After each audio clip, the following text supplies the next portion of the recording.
With 2018 upon us, I am going to be reviewing the Marvel's MCU films because Infinity War is coming out in May, and I felt it's time to talk about each of the Marvel MCU films, starting from Iron Man to the latest, which will be Black Panther or Ant-Man the Wasp, I believe.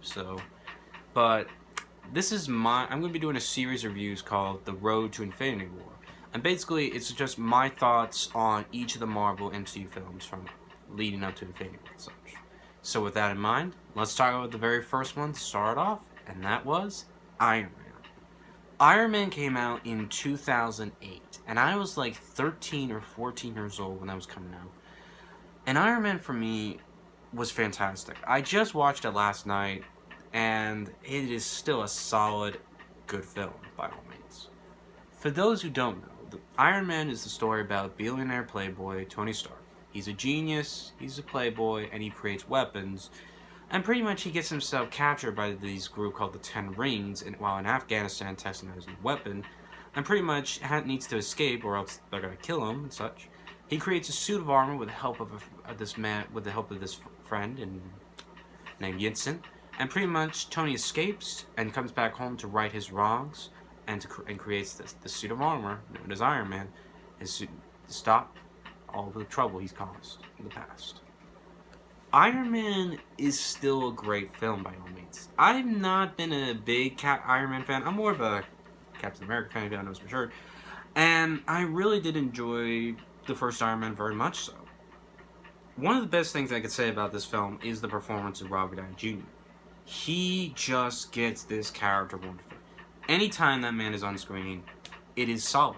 He really brings this character to life, whether he be flirting with this girl, whether he be inventing stuff, or just having a deep moment. He really brought this character to life.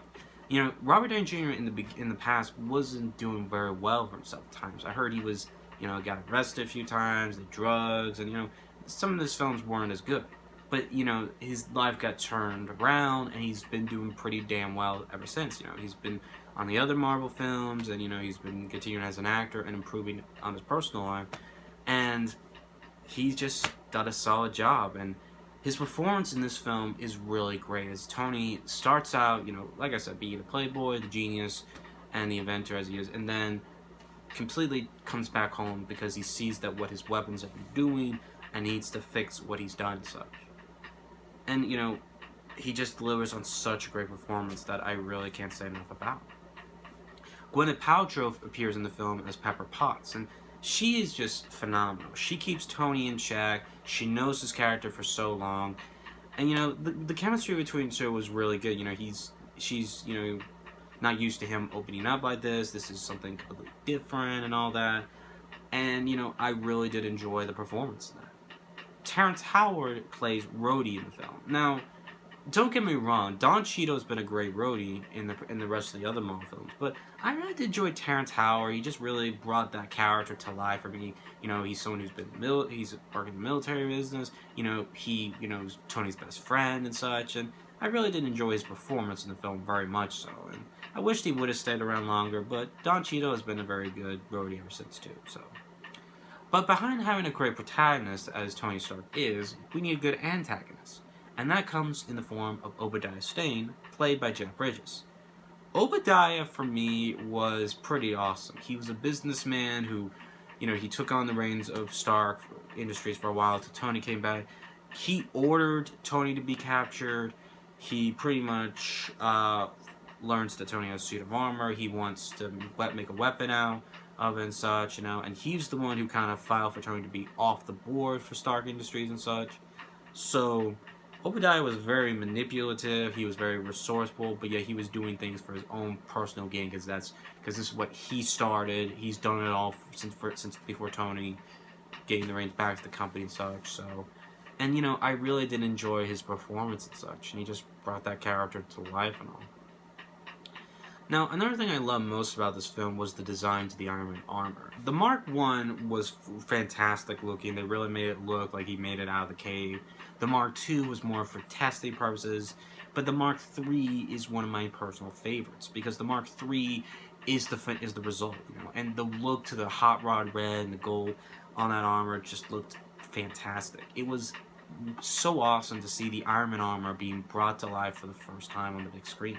And this was done so very wonderfully well, and it was just really advanced and really awesome, and it was just so cool seeing that suit and everything and such. So I also really did enjoy the Ironmonger's armor. I thought that they did a good job bringing that to life and all such. It may have been different, but it was still awesome to look at and such. The action scenes in the film I really did enjoy, from Tony's escape from the cave to, you know, him go into this village where they were under attack by some weapons, to, you know, find the Ironmonger and such. And that was really awesome and such, because he didn't have enough power and everything and such. So it was really awesome seeing that and such. Of course, this film's got a great cameo from the great Stan Lee himself, which was awesome. There were some good humorous moments in the film I did enjoy. I love when Tony does come back, the first thing he asks is a cheeseburger. Well, it's important, you know, he needs the cheeseburger and everything and such, so. You know, there was some good jokes, you know, he made with Rhodey and all that, and I love how, you know, when Rhodey discovers Tony's identity as Iron Man says, and I love, you know, how do I cover this? Just say train exercise. And then he says that's not going to work, and he goes, it was a training exercise. It's like, oh.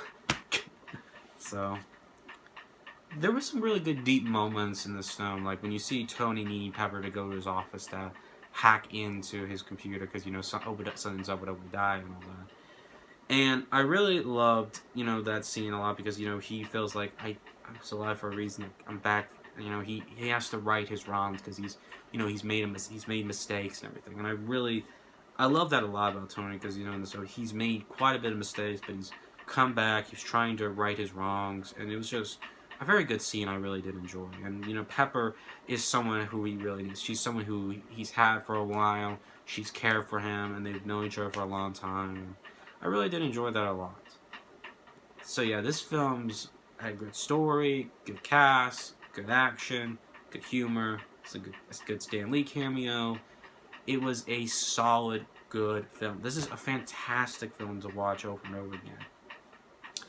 So, I really cannot say enough about the first Iron Man film. This was the start to the MCU. This was where we got so many great things in this film. You know, this film also was the first to feature Clark Gregg as Agent Coulson, who you can't not say anything negative about Coulson. It's Coulson! I can't say anything bad about this guy. He's collected, he's smart, he's just that smile. He knows what he's doing, and I love Coulson. So. And then, of course, this film was where we saw an end credit scene, where we see Tony, he's returned home, and then we see this figure, who's repeating what Tony said as Tony reveals to the world, I am Iron Man, and it's Samuel Jackson playing Nick Fury. Now, at the time in comics, Nick Fury was originally white, but they changed it so he's now black because of Samuel Jackson. And, you know, in the Ultimate Comics, that's how Nick Fury was. And to have this end credit scene was awesome because, you know, Nick Fury tells him, you know, you're not the only superhero in this universe. And, you know, he comes to talk about the Avengers Initiative, which makes you go, oh, because, you know, this was like, could it be done? Could Marvel actually do this? Because at a time, Marvel was doing all right, but not as well as some of the DC films and such. But this one really was fantastic, and this was the start of the franchise and everything. So, Iron Man, I really can't say enough about. It's a fantastic film from start to finish. Everything about this film was great. Robert Downey Jr. just gives a solid, fantastic performance. And Jon Favreau, who directed this film and played Happy Hogan, was excellent. And it was really great. So, now for my rating for the MCU films, I'm not going to be doing like at 4 or out of 5 stars. I'm going to be doing by letter grade. So, but for the first Iron Man, it is a solid A. This is a fantastic film from start to finish. It is a film you could watch over and over again and never get bored with. It's got good stuff to it. It was the start to this franchise. What else can I not say about this film except if you have never seen any of the MCU films, if you need to get a friend into it, start off with Iron Man because this one was the star of it all, and it's definitely worth watching and getting on DVD or Blu-ray. Definitely check it out. But anyway, guys, that is my thoughts on the first Iron Man film. Like I said, I'll be reviewing each of the MCU films. So next week, I'll be checking out The Incredible Hulk. So definitely tune in for that. If you enjoyed this video, please give it a thumbs up, like and share with your friends. Subscribe to my channel if you'd like to see more reviews of the comic book films or movies in general. I also do vlogs to anime and such like that. So please hit the bell to be notified of when those videos will be published. And also follow me up on Twitter at SuperKid801. Follow me up on social media and such. But anyway, guys, thank y'all for watching. Definitely stay tuned as I will be continuing reviewing each of the MCU films leading up to the Infinity War. Definitely check those out if you're interested. And like I said, thank you for watching, and let me know in the comments below what your favorite scene from Iron Man was and what you enjoy most about it. And until then, I will see you on the next video leading to the Infinity War. Take care.